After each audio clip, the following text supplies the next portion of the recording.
திருவள்ளுவரின் வழியில் வாழ்ந்து வாழ்வின் உன்னத நிலையினை அடைய திருக்குறளோடு நாம் என்னும் இந்த நிகழ்விலே இணைந்திருக்கின்ற உங்கள் அனைவருக்கும் முதற்கண் வணக்கம்.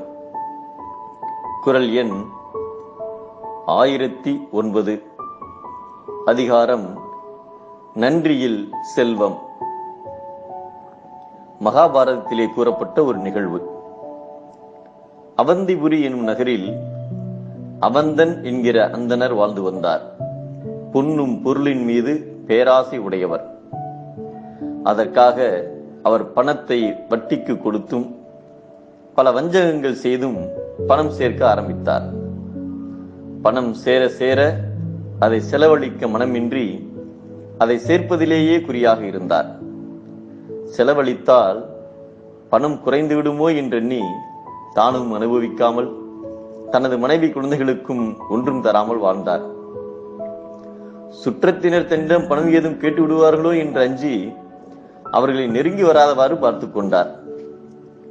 பணம் பெருக பெருக அவனிடம் அன்பு குறைந்து பணத்தையும் பொன்னையும் சேர்த்து வைக்க அதன் மீது வெறி கூடியது.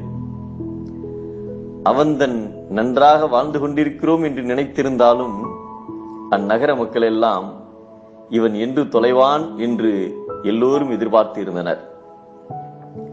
ஒரு நாள் இரவில் திருடர்கள் வீட்டுக்குள் நுழைந்து அவன்தனை கடுமையாக தாக்கி மிரட்டி எல்லா பொருளையும் கொள்ளையடித்து சென்றனர்.